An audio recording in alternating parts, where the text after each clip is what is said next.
He is one of the most iconic literature and movie characters in history. He has the gadgets, the car, and the women.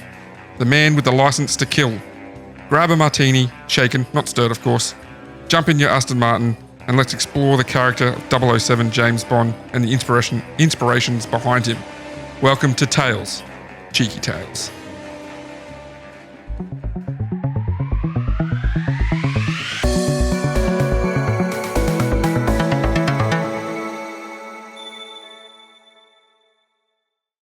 I'm really glad that you did the tales, cheeky tales.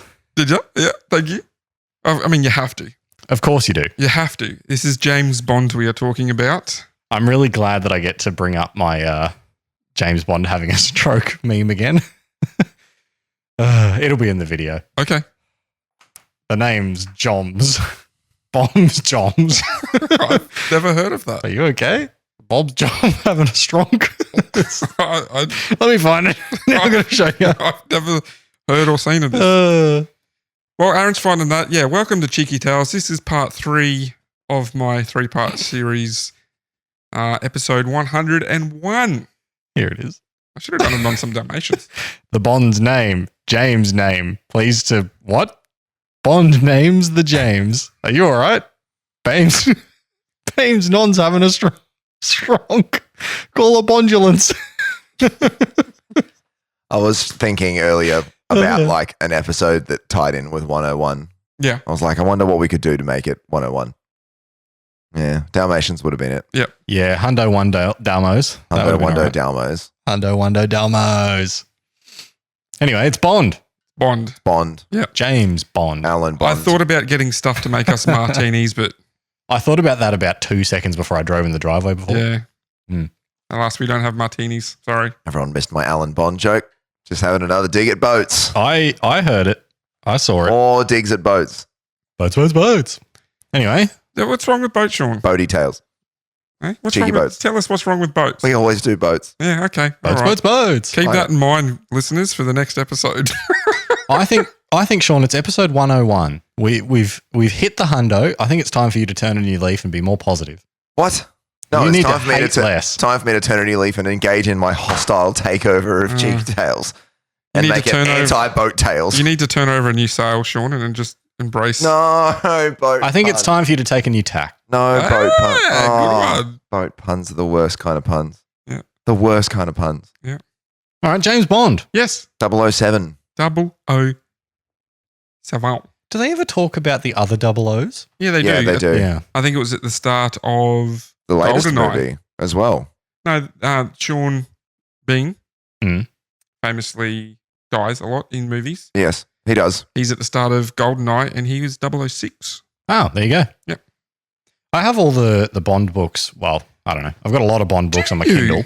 On the Kindle. Yeah, I was thinking, when writing this, I'm like, I might start collecting the Bond books, like, and get the actual, Yeah. the books. So, Yeah, the Bond books are pretty good. Yeah. I've read a couple of them. It's hard to stay interested in all I don't of them. go into it in the script, but I do read, I think it was like the first 4 or 5 were pretty well received, and then he got a bit poo-pooed through the middle because someone took offense to him or something like that, and then the last couple again. Can I ask? Yeah. Does Austin Powers come up in this story? No, Ah, sorry. what a waste. You can bring up Austin Powers later. Always. I'd like to bring up Austin Powers. We forced our... Well, let's just We do it did now. force Obviously, our wives to watch Austin Powers. obviously, James Bond is the inspiration for Austin Powers. Yes. So, And like pretty consistent too. Like a lot of the stuff in Austin Powers looks ridiculous, and then you see the real movie and you're like, oh, yeah, yeah. Austin Powers is a parody. Dr. Evil's like pretty much a 1-to-1 clone of Dr. No. Yeah. No, he's more of a 1-to-1 clone of the leader of Spectre, the guy that's always hidden that strokes his cat. Well, he was more of a isn't that from? He was in a lot of the early movies, but he was played by Christoph Waltz in.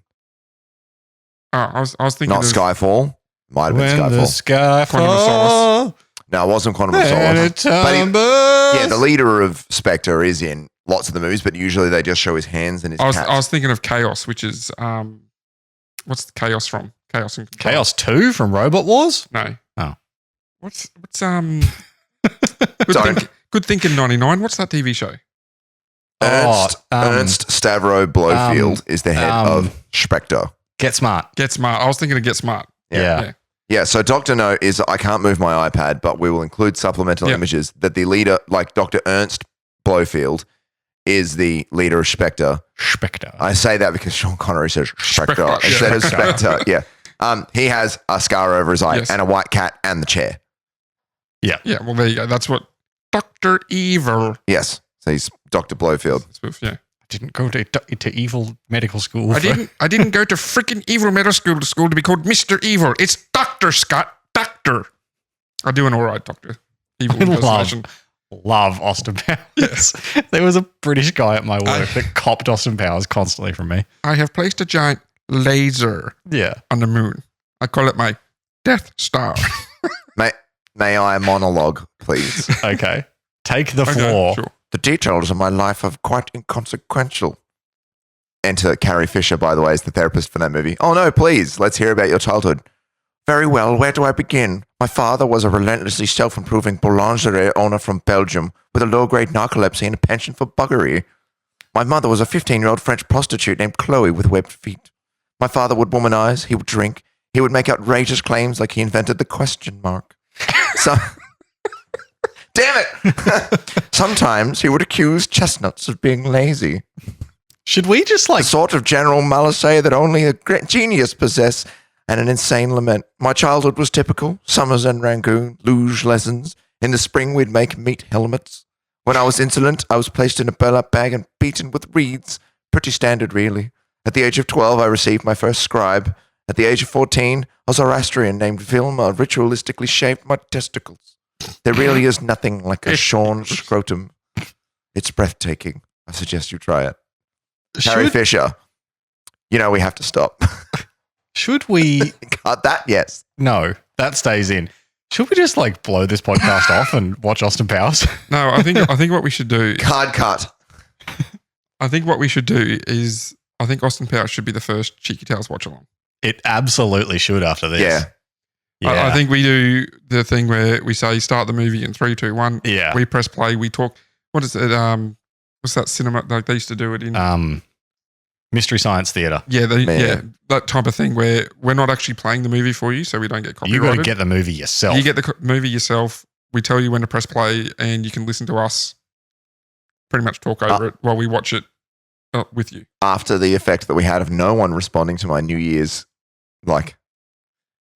tantalizing tidbit, I don't know if anyone's going to get on board with that. I mean, we'll give a little bit more than 45 minutes notice. Yeah. No, this will be something that you can start whenever you want. Oh, yes, yeah. Also, I'm going to point out, Reese did hear that, and he was going to do it. But he didn't. He didn't, so he didn't get the hat. T-shirt. Sean, this is released like a podcast. They can start it whenever they want. That's true. We just recording, we tell them when to start it so they can watch. Yeah, we're not going to say that we're only going to upload it for an hour. Yeah. That's true.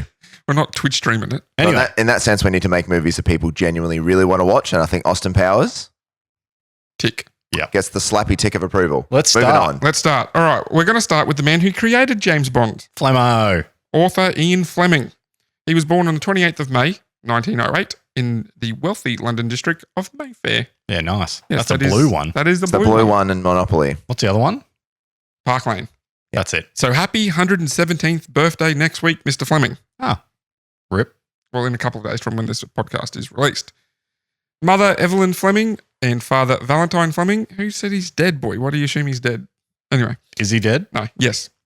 So father Valentine Fleming, who was the Member of Parliament for Henley from 1910 to 1917. Valentine dying from German shelling on the Western Front in World War I on May 20th. I've just started watching The Crown with Brie. 1917, yep. They really try hard. The loose connection there is that, ancient. And you heard the word Parliament. Yes. By the way, Winston Churchill, the John Lithgow's Winston Churchill, brilliant. But they Gary Oldman's Winston Churchill. They really try hard to make you feel bad for the royals at the start of The Crown. And I just keep being reminded that they're the royals and that they should not be felt sad for. Oh, it's such a burden to be the ruler. Shut up. Anyway. Just wanted to get that off my chest. Yeah, I mentioned that because this podcast comes out on May 20th. So Mm. it's like the anniversary of... He was about to launch at you. Yes, I saw that.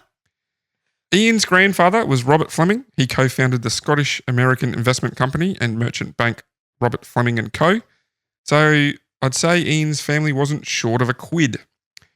Ian had 2 siblings, an older brother Peter and a younger half-sister Amaryllis. Great name so far, by the way. Hmm. Amaryllis. I think I nailed it too. I was waiting for Sean to correct me. He did not. It's Amaryllis? I cannot find pronunciation for it, but I tried. As soon as he said it, I was like, I think I nailed it anyway. I'm waiting for you to say his mother's last name. No, I missed that. Good. Her maiden name. Yeah. Yeah, no, skip that. Yeah, I thought you might. I saw it. I'm like, yeah. Is it French? It's got an X in it. Yeah. Oh, we're Or gonna get, ducks? It's St. Croix. we're gonna get to some names. In Saint Croix? 1921, Ian enrolled in Eton College, following his brother's footsteps, who excelled at school. Ian, however, struggled academically but shined athletically, holding the title of Victor Ludodrum, Ludodrum. winner of games, Okay. for 2 years, 1925 and 1927. Jeez, you'd want to hope you're good at games.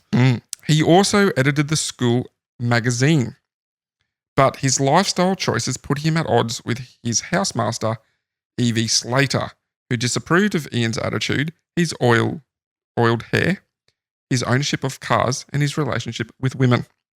Slater persuaded Ian's mother, not pursued, that's a different type of... Probably did both. Slater persuaded Ian's mother to remove him from Eton a term early to gain entry to the Royal Military College, Sandhurst. Ian spent less than a year there, dropping out after contracting gonorrhea. Oh, how'd he get that? I believe sex. Thank you, Sean. As it seems to be in those times, after school, if your family had money, because I think we kind of covered this with Christopher Lee, Ian travelled around the world, attending different colleges, such as a small private school in Austria, then Munich University, as well as the University of Geneva. Can I get a sound bite for must be nice? Yeah. It's just, I need a button for that. While in Geneva, Ian became engaged to Monique Panchaud de Bottens. Yeah, you nailed that. I haven't. Hang on. Trying to find it. Well, he got Monique right. Panchaud Panchaud de Bottens. de Bottens. And I love how Sean rests his face on his microphone. Yeah, I do that all the time. upon returning to London, he passed the entry exam for the Foreign Office, but wasn't offered a position. Then in October 1931, thanks to his mother's influence, he was given the position of sub-editor for the Reuters news agency. Reuters. Reuters, is it? Reuters. There's I know it doesn't look like that. No, but there's no Yeah. Y in it. The Reuters news agency. Yeah. It's English, boy. You should know it. In October 1933, Ian spent time in Moscow covering the Stalinist show trial of 6 engineers from the British company Metropolitan Vickers. So that a show trial is just, the decision's already made. They're just Yeah. putting on a show. play. Yeah. Yeah. Look, we're doing a justice. While there, he requested an interview with Soviet Premier Joseph Stalin. He did not secure an interview, but was amazed to receive he received a handwritten note apologizing for not being able to attend. Returning from Moscow, he ended his engagement after his mother threatened to cut him off from his trust fund allowance. Stop hanging out with Stalin. Ended his engagement from who, Sean? It just says Monique. I don't know why I can't find her full name. Well, I guess we have to assume John nailed it. I guess my sources are better than his. Captain French himself, John Savage. Actually, I think she was Or should I Genevan. say Savage? She was Genevan. Genevan. Genovian. I don't know. I'm not from there. I think it's Genevan. Isn't Genovia, isn't that the one in... That's like a fictional one. That's Yeah. a fictional country from the Princess That's it. Diaries. Yeah. Great film. Doing a watch along, but the girls can do it. I think it's also the planet from Attack of the Clones, Star Wars, That is where they do the the clone troopers come in, they land. It starts with a G, but I don't know if it's Geneva. It's no Geno. I think it's Geno. Yeah, Anyway. Anyway, between 1933 and 1939, he gave banking and stockbroking a crack and was unsuccessful at both. In 1939, he started seeing a married woman, Anne O'Neill. Scandalous. Yes, Anne was also having an affair with Esmond Harmsworth. the heir to Lord Rothermere, the owner of the Daily Mail. Back in our day, people just did the right thing, I thought that was interesting. The owner of the Daily Mail was in there. Yep. May of 1939, Ian was recruited by Rear Admiral John Godfrey, Director of Naval Intelligence, as his personal assistant. Here, Ian worked from Room 39 in the HQ of Naval Intelligence. Essentially, he operated as a liaison for Godfrey, who was known for his abrasive personality. So he was a bit of a dick. That's not what you want to be known for. Instead of him going out and going with all the different intelligence agencies and stuff like that, he kind of sent Ian instead. Ian would communicate with the Secret Intelligence Service, the SIS, which is known as MI6, the Political Warfare Executive, the Special Operations Executive, the SOE, and the Joint Intelligence Committee, as well as the Prime Minister's staff. So, fingers in a lot of pies. This relationship with the different departments led Ian to become a chief planner and ideas man for special operations, leading him to be involved in such actions as Operation Postmaster, which I covered on my last episode. Yes, you did. Episode 99. In late of 1939, Godfrey circulated a document. Episode 98. Thank you. Godfrey circulated a document that later historians claim had all the hallmarks of Ian's writings, called the Trout Memo. Okay. It was a document that likened deceiving enemies in wartime to fly fishing and consisted of 50 points. Number 28 on the list was an idea to plant misleading papers on a corpse that would be found by the enemy. This was later converted into Operation Mincemeat, which saw a body released near the coast of Spain, with papers suggesting the invasion of Italy was merely a feint and the intended target was to be Greece and Sardinia. However, Sicily in Italy was the intended target and the concealment of the planned invasion was a success. Good job.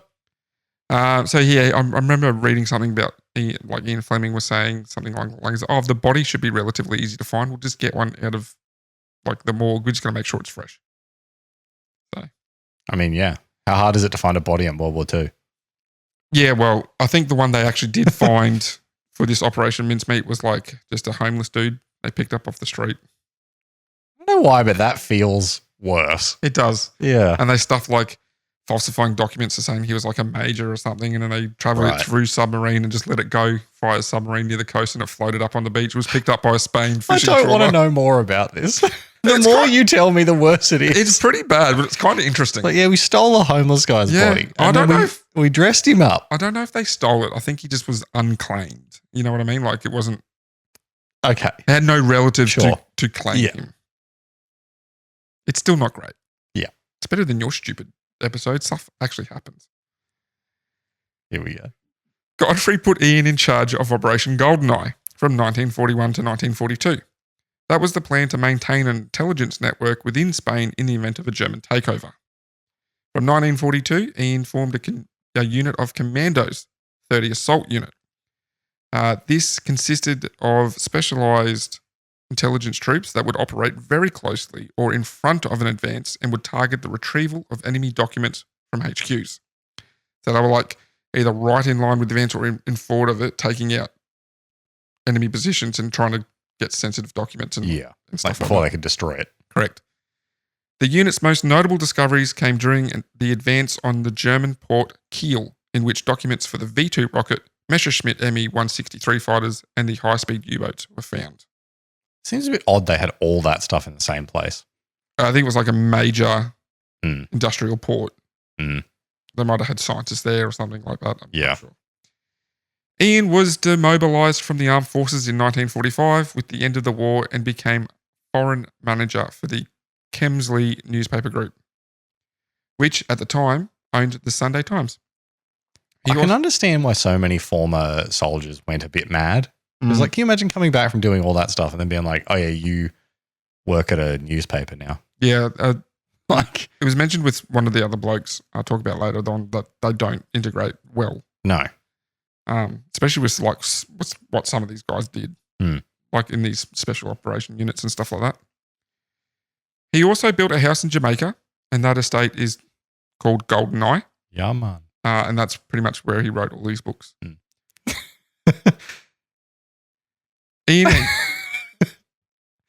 sure Sean had a great reaction. Ian again began seeing a married woman. Oh, keep it in your pants. This is going to be another name. Are you ready for this one, Sean? Can you say it for me? Ian Where are we? Charteris. Oh. Charteris. Chatteris. Who she eventually divorced her husband and then married Ian in 1952. Both Ian and Anne had affairs during their marriage, with Ian having a child with Blanche Blackwell, one of his neighbours. Wow, so he didn't even go past his neighbour. No, that child was Chris Blackwell, who was one of the co-founders of Island Records. There you go. So yeah, like you can kind of see where maybe some of James Bond's personality is coming from. Yeah. Oh, you're going to see a lot more of it too, actually. Ian mentioned to friends during the war that he wanted to write a spy novel, and this is something he accomplished in 2 months. Casino Royale was started on the 15th of January 1952 and finished on the 16th of February 1952. Wow.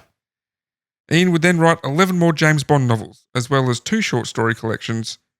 You may also know one of his other works. Can I guess it? I already know it. This is what you were going to bring up earlier. Yeah. Children's book, which was later turned into a film. Chitty Chitty Bang Bang.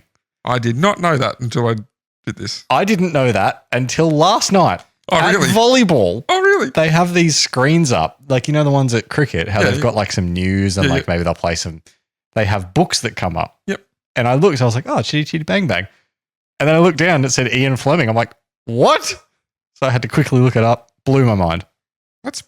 What a coincidence. And now we're here talking about Ian Fleming. Yeah, the day before the episode. Yeah. And I tried to bring it up as an interesting fact to blow your mind. Already been blown. My mind was pre-blown. Pre-blown. Pre-recording blown. Yeah. Also didn't realize that there's more than one book. Yeah, it's 12. Yeah. 12, I don't have the list of them. 12 bangs. But you'd recognize all the... What? They've all been... 24 bangs and 24 chitties. Moving on. I loved Chitty Chitty Bang Bang when I was a kid. Can I just point that out? Great. Christ. I also loved Brum. So the books, the Yep. James Bond novels, Yep. in order. Casino Royale. Yep. Live and Let Die. 2 Casino, 2 Royale. Yep. Moonraker. Yep. Diamonds Are Forever. Yep. When was Moonraker written? Ooh, Because that's the one on the Question. moon, right? On the moon, right? On a moon base? I actually don't think I've seen Moonraker. It was written 5th of April, 1955. Moonraker, unfortunately, stars Roger Moore, my least favorite Bond. Right. Sorry, Sir Roger Moore. Hold, Sean. Okay. Hold. We'll get to it. Holding. Cut. Sean ranks his favorites. I'm not- Moonraker was the one on the moon, right? the synopsis here is boy. Bond joins M at Blades to stop a member, Sir Hugo Drax, cheating at bridge. Bond is subsequently seconded onto Drax's staff, the Moonraker, Britain's first nuclear missile project. Bond discovers that Drax is an ex-Nazi working for the Soviets, who also establishes that the rocket is not a defense, but is to be used by Drax to destroy London. I think the one that happens on the moon is actually Dr. No. No, it's No? not. The movie Moonraker has a different plot to the Oh, book. does it? Ah, Okay. Vastly different plot. right. Well, there you go. Yes. So yeah, Moonraker followed by Diamonds Are Forever. Then From Russia with Love, They all have such good names. Dr. No, Goldfinger, For Your Eyes Only, Thunderball, Don't know that one. The Spy Who Loved Me, Yep. Shagged me. Yes. Why who shagged? On Her Majesty's Secret Service, Yep. You Only Live Twice, Mm-hmm. The Man with the Golden Gun. Yep. I think this is one of the short story collections. I know the one you're waiting for. Octopussy and the Living Daylights. That is. Remember I said before, Austin Powers is basically just James Bond. There you go, Octopussy. Remembering, of course, that one of Ian Fleming's female characters is called Pussy Galore. Mm-hmm. Hey, there's some names. We get into some names He's a later. thirsty man. There's some other names too. Anyway, Anyway, Is Goldeneye one of the books, or is that just one of the movies? it wasn't in the books. No, I just got rid of it. It might have been one of the short stories. it was also a movie. Yeah. It is one of the movies. Yeah. Because is that the one that Goldmember's based on? No, Goldmember is based on Goldfinger. Right, of course. It's made of gold. GoldenEye novelization. Schmuck and a pancake? 1995. So no, Yeah, it might have been a movie first. it was a movie first, yeah. Okay, that's the 12. There are other books written, but not On the 12th day of Bond, Miss My Fleming gave to me. but not written by Ian Fleming. So there are Mm. more Bond novels, but yeah, Yeah, they like handed it over. correct. Ian was a heavy smoker and drinker Mm. and suffered a heart attack in 1961. He survived that one, but didn't fully recover. And on August 11th, 1963, after a long and tiring day with his friends at a golf club, he collapsed from another heart attack and passed away the following morning at age 56. Rip. His last recorded words were to the ambulance drivers, apologising for inconveniencing them.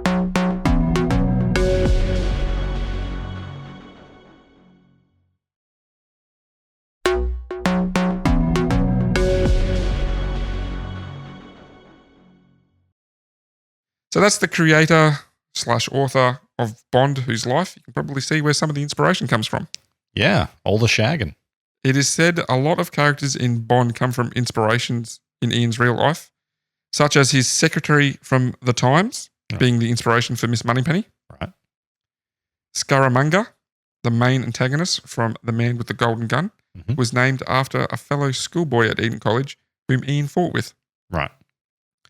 Goldfinger was named after British architect Eno Goldfinger, whose work Ian abhorred. I don't think he knew him. He just didn't like his This guy's architectural building design. is so ugly. I'm going to name an evil character in my book about him. Pretty much. And James Bond himself Mm. wasn't the first James Bond. He was named after someone as well, Mm. because Fleming was an avid bird watcher Okay. and owned a field guide, Birds of the West Indies, authored by James Bond. James Bond. Huh. How did I never know that before now? Hmm. There you go. Fleming would tell the ornithologist's wife that this brief, unromantic Anglo-Saxon and yet very masculine name was just what I needed, and so a second James Bond was born. Hmm. Ian would also tell the New Yorker in an interview from 1962, when I wrote the first one in 1953, which earlier I said 1952. I don't know. This is just a direct quote from him. I don't know if he misremembered it or not. But when I wrote the first one in 1953, I wanted Bond to be an extremely dull, uninteresting man whom things happened. I wanted him to be a blunt instrument. When I was casting around for a name for my protagonist, I thought, by God, James Bond is the dullest name I've ever heard. Oh, get wrecked. So, yeah, I feel like there's a bit of projection there from the bird watching, but maybe. yeah. But would you really complain after? I'd be happy if a 007 was called Aaron Payne. Yeah, Yeah. yeah. So, Bang, bang, bang, bang. Come here, let me kiss you. Bang, bang, bang. That's pretty much him. I could see it. It Mm. could be the next James Bond. Yeah, screw Idris Elba. This guy. Nah, I think Henry Cavill's getting it. We'll talk about it later. Henry Cavill is not James Bond. What? Anyway, So, we're going to go off script a little bit here. What is James Bond known for? I think I mentioned a little bit in the start of the episode. being a sneaky boy. He's a sneaky boy. Here's the concept that I don't understand, right? Okay. World's most famous spy. Yeah, it doesn't. That would make you a terrible spy. Correct. The best spy, nobody should know. I think they mean that in the sense of for the viewer / reader. Yep. Don't do it. We get but think no, about- don't. You've done it. You've gotten him getting meta. Every time Bond is found somewhere, they're always like, Mr. Bond. They all know him. Only the people within the evil organization of Spectre be like, Mr. Bond. All the other But characters, again, if they know him, why are they not putting posters up everywhere in these facilities? because they are secret, and all the other characters that go, Mr. Bond, we'll meet again. Meet him previously in the story. That's the point. But again, they meet him. Yep. Boy, Put up a sign. Don't let this guy in. Stop every telling time, this guy every time the secrets. villains meet him, right? They are unaware of James Bond as the entity. They meet him. He's just think he's James Bond, and then later when they're like, Mr. Bond, it's like a new revelation. I just think boy, being a famous spy is an oxymoron. He's not a famous spy in the universe of James Bond. no, this is good. 007. This is good. Remember this argument No, I don't want to have it again. later on when we get to a man called Tommy. We Okay. have this argument all the time about No. like, is the world set on our world? And if so, is it this? It gets real meta real fast. I'm tired. It's good. That's good. I'm glad you bring that up because we're going to get to it. Yeah. Okay. But what else is he known for? Like cars, Yeah. gadgets, Yeah. hot women. Women, Yes. Getting the pussy. not necessarily. You might want to cut that. Yeah, you're going to cut that. The Bond girls. The Bond girls have become a famous Yeah. thing. We all have our favorites. Gadgets. Saving the world. I can't say anything right now because I'm gonna say something filthy You're again. going to say something I'm filthy. gonna have to get myself cut from the whole episode. Or the tuxedo. Yeah. Mhm. No, for Martinis. Martinis. Or Shaken, not Yeah, stirred. the most awful way to have a martini. just being very, like, if he was a D&D character, he would have, like, max charisma, right? You reckon? Yeah, max Yeah. charisma. Yeah. Also, It taste and drinks. max specificity in his stuff, right? Yeah, Like, vodka. First of all, vodka martinis, crime, tastes like crap. Secondly, like what? Mate, okay, let's take a spirit that tastes like something. Let's swap it with a spirit that tastes like nothing, and just drink vermouth. Maybe he just drink drinks vermouth. Just maybe- drink cold vermouth. Maybe he just drinks the worst vodka that actually does taste And like something. Did I don't know how to make a martini, but don't you shake it anyway? You don't No, stir you it? stir it. Oh, okay. Yeah. If you shake it, it bruises the alcohol. It doesn't. It just makes it. It breaks up the ice too much. It's a stupid way to make a martini. It's disgusting. Shake it, not stir it. Don't know what accent it was. So Go on. the character of Bond isn't really modeled after one single person, but more of an amalgamation of different people Ian knew. I mentioned him earlier and his competence at school, but Peter Fleming, Ian's 1 year older brother, is considered as one of the inspirations. Okay. Actually, at one point, Peter was more famous than Ian. They shared a similar childhood, and in 1932, Peter went to Brazil in search of the lost explorer, Colonel Percy Fawcett, to which he published a book a year later, Brazilian Adventure. Why now? I had to. That book sold quickly and to wide acclaim and made Peter a popular travel writer. Yeah. Peter also worked in naval intelligence and worked closely with Ian. They were both aware of each other's work, and one of the things Peter had to plan was underground resistance if Nazi Germany invaded England. Some would say a pretty important Yeah. plan to put together. Mm-hmm. Peter also spent time behind enemy lines in Norway and Greece.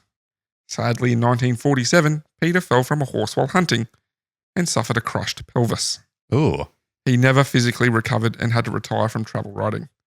So as his star faded, his younger brothers grew. I can see how a crushed pelvis in the 40s would be difficult to recover from. Wilfred Dunderdale, Great name. Yeah. who everyone called Biffy. A bit biffy. Even though he had a thick English accent, Biffy spoke Russian like a native.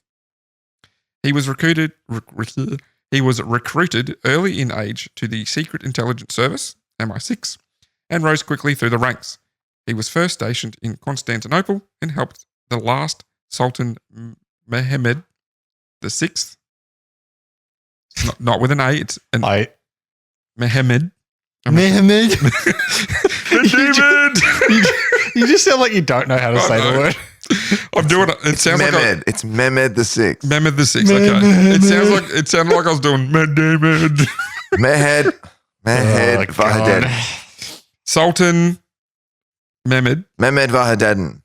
to safely depart Constantinople after the fall of the Ottoman Empire. He also had a role in cracking the Enigma code, eventually becoming the head of the MI6 station in Paris. Bowdy. He was a man who enjoyed luxurious things, much like Aaron, and was known to wear handmade suits with fancy French cufflinks, drove an armor-plated Rolls-Royce. He also lived the lifestyle of hard drinking and womanizing and was ready to throw down in a fistfight. That's Biffy. Biffy and Ian were friends during World War II in the intelligence office, and Biffy would often point to stories in the Bond novels and claim they were lifted from his own life. Yeah, I'd do that too if I knew Ian Fleming. Mm. Like, oh, I remember when that happened to me. Yeah. But, yeah, well, I mean, he was sneaking out Sultan. Yeah, that's true. The next man, Dusko Popov, Okay. the triple agent or quadruple agent. Whoop. Serbian born, he lived a lavish lifestyle, but also earned a doctorate in law. So probably no dum-dum. Popov was encouraged to join the Abwehr, the German secret service. I'm guessing it's the other. Is it the Abwehr? Yeah. German. The Nazi secret service, which he did, then immediately walked into the British embassy and offered his services to them as a double agent. Hey, I'm now a Nazi. Can I be you guys? Yeah. His code name for the VOA, which is the Serbian secret service, was Dusko, which is just his name. So that's a really good code name. MI6 called him Tricycle and the Abwehr Ian. Cool. Popov was good at stealing money from the Nazis. Well, when I say good, I mean the Nazis would give him money for a mission and then he would just go give it to MI6. Yeah. Hey, how did you go with the mission? It was a failure. Oh, no. This is how he met Ian. Hey, Popov- was this a good quote? Oh, don't worry about it. Popov was carrying $40,000 in 1941 and Ian was assigned as his escort. I think $40,000 in 1941 is something It's about around $3.8 billion. I think it's now. about 800,000 now. Yeah. What? Popov, he got an Iron Cross. Yeah. He was a double agent. They gave him an Iron Cross. He has a Nazi German award Yeah. That means he was a good double agent then, wasn't he? Would you keep that? and an Order of the British Empire. Do you keep both? I don't know. Do you eat a Neenish tart? Yes. Yeah, keep them. Do you know what that is, boy? Yeah, that's the Black and pink white. black. Yeah, pink and black, not black Yeah. and white. That's a black and white cookie. Yeah. Yeah, you eat Okay. both sides Man, it's been a long time since I had a Neenish tart. Yeah, I know. You can get Is there- Neenish tarts after this? because they're filled with marshmallow. They make my tummy hurt. Are they? Yeah, They are, aren't they? Yeah, You want to get a Neenish tart after this? Yeah. tummy aches. Find a 24-hour bakery. Not in Brisbane. Adelaide, yeah, there's two. That's not going to happen. So Ian was his escort and he would witness an event at the Estoril Casino. Estoril? I don't know. Popov, bluffing, placed a $40,000 bet at the Baccarat table in order to make a rival withdraw. That is a major plot point in Casino Royale. I also like to live dangerously. Yeah. That pretty You much have 21, sir. I also like to live dangerously. Stop quoting Austin Powers. He's talking about important stuff. Talking about a real man, that human man. pretty much happened in Casino Royale, like almost scene for scene. Like, Yeah, pretty much. Yeah. Yeah. Yeah. Oop. Now I say quadruple agent because later the Nazis required Popov to spy on the Americans. So the British loaned him to them. The British loaned him. Yep. Yeah. There was also some saying that this guy warned the head of the FBI that the attack on Pearl Harbor was coming, and the FBI bloke just either ignored it or did nothing about it. So, going through all this stuff, this guy seems like he could have his own episode. The amount of Yeah. stuff he has. Keep him in your pocket. That's why I haven't gone. And cut That's kind of why I haven't gone too deep. too deep into him. Yeah. Forrest Frederick. Gump. No, not Forrest Gump. Forrest Frederick. No, he said Forrest Dump. That's the Oh. porno parody of Forrest. Okay. Jano. Forrest Forrest Dump Truck. Forrest Dumpy. Frederick Sorry. Edwin Yeo Thomas, known as Tommy, Yep. codename Seahorse, and known by the Gestapo only as White Rabbit. Seahorse. Can you imagine? Awful nickname. Like you're getting your spy name, you're like, come on, Bengal tiger. Come on, No, I'm gonna be Bengal tiger. I'm going to be an asexual marine creature that swims with no arms. Like, They are a silly looking animal. Having recently been to Underwater World, they're a very silly silly looking animal. My mum loves them. Seahorses are great. There you go. So this guy was known only as White Rabbit to the Gestapo. Okay. He was known to the Gestapo boy. Yep. Remember I wouldn't want to be known. Remember this argument you were just having? Yeah. Keep that in mind. Yeah. So he's known He's to a the Gestapo. famous spy. Yep. Correct. Tommy was dropped behind lines via parachute 3 times into occupied France. And in Ian's memoirs, he wrote of his fascination of the missions Tommy conducted, including ones like when Tommy was captured by the Gestapo and was sent to the notorious Buchenwald Yep. concentration camp before escaping and shooting an enemy agent. Right. I don't know much about that concentration camp, but I can't imagine it was one of the good ones. If it was notorious. Is there a good concentration camp? Not really. I mean, depends. Relative. Like you talk about, like comparison to some of the bad ones, there might be a good one. Oh. Geez, that's a pretty bleak scale. No, Let's not not get a good into one, that. Sean. Okay, Yeah. moving on. As I said, I don't think there's any good concentration No, I camps. know, like, considering like our standards today, no. Well, okay. Even look, then, look, what do you Butch and mean Bolt- our standards today? look, To today's prisons. Butch and Vault spell is no. We're not going to talk. No, we don't. Okay. I don't think we need to. We don't need to talk about it. So, in a moment in the story From Russia with Love, it parallels one of Tommy's exploits. Tommy was being hunted by Nazis and boarded a train for Paris. Inadvertently sitting himself next to Claus Barbie. You know who that is? No. He was a high-ranking Gestapo officer. Right. So he just sat down next to one of the Leading Gestapo officers, yep. correct famous spy, remember? Yes. Keeping his cool, he struck up conversation with Claus, even having dinner with him before slipping away when the train arrived in Paris. That's pretty cool. So you can be a famous spy and still be a good spy. Okay, but this is like... Sitting across from a man known as the Butcher of Lyon. he probably didn't have a photo of him. That's Probably never a seen him. nickname. Yeah. That's a nickname. I don't think Not I for good reason. Was that Claus Barbie's? That's Nicolaus Barbie or Klaus Barbie. Yeah. I don't ever want to become known as the butcher of something. That always feels a bit I reckon- serial Butcher killery. of puns. I reckon yeah. the Gestapo could be in episode 2 because I don't know too much about it. So I reckon I don't think that's going to be a fun episode. didn't say it was going to be fun. It'd be interesting. Heinrich Himmler was an awful man. Mm. An awful man. Yeah. Yeah, the Holocaust episode not coming soon. No.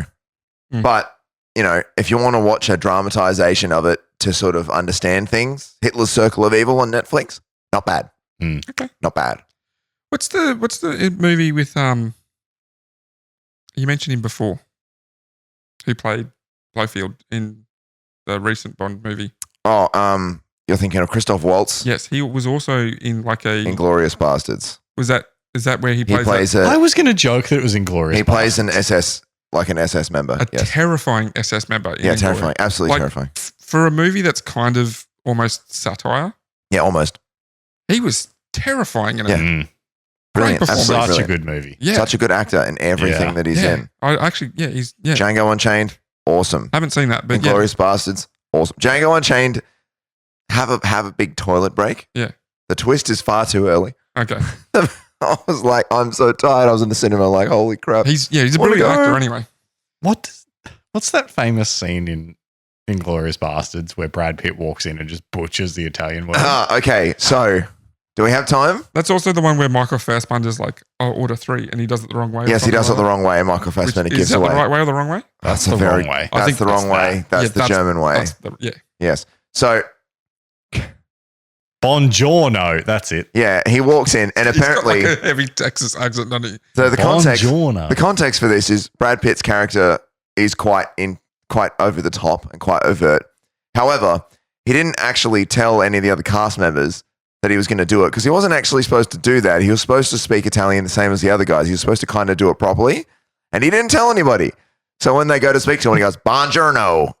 Everyone just looks shocked because that's a real reaction. He didn't tell anyone. That was creative license. And Quentin Tarantino was like, "I fuck with that. That's good. Keep going." That's good. Yep. So White Rabbit slipped away when the train got to Paris. Bounced away. Bounced away. Hopped away. Then there was William Stevenson, the international spy master, best known as his codename Intrepid. See, that's a good code name. Ian once wrote, Bond, a highly romanticised version of a true spy. The real thing, the man who became one of the greatest agents of the Second World War, is William Stevenson. So he's written down that Bond is heavily inspired by William Stevenson. And he fits the bill. Let me rattle off a few points as well as some personality traits. He was a boxing champion, a World War I ace, like a fighter pilot ace. Entrepreneur. No, a tennis ace. Yeah, could have been. What a serve. Entrepreneur, an inventor, an international millionaire businessman, was a friend of Winston Churchill and loved martinis and good food. It was said that he could. Don't we all? It was said that this William Stevenson made one of the strongest martinis and served him in quart glasses. He was also a night bachelor, which means he was knighted but wasn't part of any of the organised orders of chivalry. Later in Stevenson's life, he founded a school for spies in New York. This is where Ian met him and probably heard of his stories, which many of which are still classified today. This is rumour and speculation. The Goldfinger story is based on an operation Stevenson crafted but never got to carry out. So it's just like, that's what people believe. Then there's Sidney Riley, the ace of spies, Ukrainian born. He was a master of disguise and con games, recruited into MI6 as he had deep contacts with the newly formed communist Russia. He was an invaluable spy. He would recruit double agents and he was very good at it. So like coming from Russia, he was like getting these guys and going, look, how about you play for the other team? In 1917, he tried organising an assassination of the Bolshevik leaders, which failed, and he fled to England, but was lured back in 1925, where he was arrested and executed. Being that Ian worked in the naval intelligence, Ian had mutual friends of Riley's and had access to his career records. There are many others. There's a whole list of others, like World War II spies and stuff. But I'm going to finish with someone who is closer to home than you think. Sidney Cotton. Born near Proserpine, Queensland, and growing up at a Hidden Vale homestead, Cotton, instead of working the farm as his father did, left Australia at the age of 20 and joined the Royal Naval Air Service. He established himself as a ladies' man. Sounds like every spy in the mid-20s and 30s did. He was an entrepreneur, pilot, and a spy working for MI6 in the lead up to World War II. But what did Cotton do for the Brits? He would repeatedly fly over Germany, taking photos of everything with strategic value, naval bases, munition facilities, and airfields, even once taking a photo of Hitler's personal yacht. He was able to do this as he was operating under a dummy corporation, posing as a businessman, film director, or an archaeologist. Even though most of his flight plans were dictated by German government, he often got away with flying off track. He was kind of known for being that kind of suave type of talky way out of things. Why did you fly directly over the Fury yacht? Check it out. Yeah. His plane was outfitted with hidden cameras that had sliding panels to conceal them while the plane was on the ground and could be activated by a button press that was located under the pilot's seat. So cool. There's like one in the fuselage, in the wings and stuff like that. Cotton even embarked on a daring stunt, having Luftwaffe officer Albert Kesselring pilot Cotton's plane along the Rhine River to visit an alleged maiden aunt. So like an unmarried aunt. Like, oh, come check out my aunt type of thing. She didn't exist. Instead, Cotton was operating the button under the seat, taking photos of fortifications and airfield while this German Luftwaffe officer flew the plane. Cotton flew back to Berlin mid-1939 and offered to fly Hermann Göring back to England for peace talks. Hitler put a stop to that, and Cotton flew the last civilian plane out of Berlin before the outbreak of World War II. In 1939, Cotton and Ian met and hit it off immediately, becoming very good friends. Cotton also loved gadgets, inventing the Sid-Cot flying suit, which solved the problem of pilots keeping warm in the cockpits as they changed from high to low altitudes. And it was this trait that many believe has inspired Q, Bond's quartermaster, who came up with quirky devices such as flame-throwing bagpipes. I put that one in for you, Sean. Cotton died February 15th, 1969 in Sussex, England at the age of 74. You knew that was coming. You were ready for that, didn't you? And has a tombstone and plaque detailing his life and exploits in Talagalla, which is just west of Ipswich. Wonder if we can get there at the moment. Hidden Vale is is Grantchester pretty much, which is also just west of Ipswich. Yeah. Anyway, Boy and Slappy. That was some of the real life inspirations for James Bond. How many James Bond movies have you seen, and who's your favourite Bond? It's got to be Connery.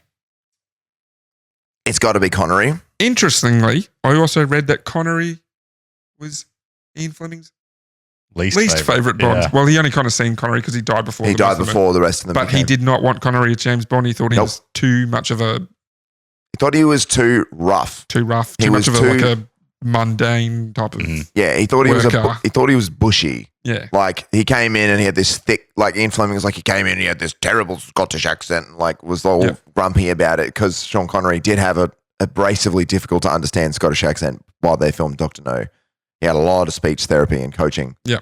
to sort There's of a sort it. universally agreed worst Bond, and it was that guy that did one. It's like Tim something. Oh, I was going to say Tim Schafer, but it's not that. No. So you've got Isn't Tim Schafer the one that does the music on Letterman? no. He's a game director. Oh. He directed games like Anyway, I Psychonauts. personally don't like Pierce Brosnan. Well, see, I grew up with Pierce Timothy Brosnan. Dalton. Timothy That's it. Dalton. Well, let's go through the list of George Lazenby only Bond actors. had a few. Mm. There was Sean Connery, Sean Roger Connery, Moore, Roger Moore, Timothy Dalton. Timothy Dalton, and then, well, George Lazenby was before all of that. So Okay. it was Sean Connery, George Lazenby, then Roger Moore. Yep. Wait, no, then Sean Connery again, and then Roger Moore. Well, Sean Connery again because he did. He did Never Say Never which again. is technically not one It's of the Bond Thunderball. movies. Yeah, It's just a remake of Thunderball, and it was awful. but it That was in the 80s, though, so don't. yeah, but it wasn't made by MGM or something like that, so it's technically not a Bond movie. No, even it though wasn't is a made by Bond. Eon. So Sean Connery, Yeah. then George Lazenby, then It's a- Sean Connery made some more Bond films. Not that one. He made another Oh, film. Yep. Then Roger Moore, which I don't like Roger Moore, but he had the most movies. Then Timothy Dalton. And Pierce Brosnan. Well, then there was a big gap, but yeah. Yeah, Pierce Brosnan, and then Daniel And Pierce Craig. Brosnan and Daniel Yeah. Craig. Yeah, And now it's bought by Amazon? probably. Yeah. People are worried that it's going to end up being a TV show rather than. They're talking of Idris Elba being the next Bond. I think Henry Yeah. Cavill would make a good Bond. No, he's too American. He's No, too not. American. He's English. I don't care. He's too American. He's He played Superman. Superman. They were talking about him doing it years ago, but he was too young. Now he's in the age range. Right. I'd Hey. I'd see Idris Elba. Yeah. I would like to see Idris Elba as well. Yeah. I'd also like to see Henry Cavill, to be honest. Yeah. I'm a big Henry Cavill fan, so I don't care. I don't even know if Idris Elba's the right kind of guy. Who is like I don't know. everyone was like, oh my god, Daniel Craig, a blonde James Bond. You know who could do it? Hear me out. Robert Pattinson. Pattinson could do it. Pattinson could be a pretty good Bond. I think he's in that too young stage. Probably. I think he needs to be about 40 to be Bond. He is about 40. Is he? Yeah. He looks 12. he'd be getting close He'd to be that. getting wouldn't close he? to 40. Yeah, because he would have been in his like. I vote for Ed Sheeran. Ed Sheeran is the next James Bond. Shut up. So you've been listening to Good one, boy. Good story. and on that bombshell. Well, yeah, you'd have to be Sean Connery's the favorite Bond. Yeah, From Russia with Love is my favorite. It's simple. Tatiana Romanova is the best Bond girl. Full stop. Sorry, everybody. Tatiana Romanova is the best Bond girl. The train storyline is very, very fascinating. The simplicity of it, it's awesome. It's not too nonsensical. Like you don't have a character called Yeah. Pussy Galore, for God's sake. Oh, there were some other really weird names too, like Titania Topolov or something like Are you that. thinking of Tatiana Romanova? Yeah, something That's a like very normal Russian name. that. No, it was something else that was over the top that was along the lines of like Pussy Galore. Anyway. Boy, you've experienced a little bit of that kind of 60s era spy stuff. You've been playing a VR game. Oh, yeah. I expect you to die. Yeah. I wouldn't say that's in the same. Well, it's kind of realm. inspiration is drawn from that type of it's story. definitely that 60s spy aesthetic. Yeah. Very fun. That game is so much fun. You play as like a secret agent in VR and you've got to like do puzzles to. Each level is like a little escape room Yeah. set to a story of there's an evil genius trying to take Yeah. over the world. Yeah. All right. We should wrap up.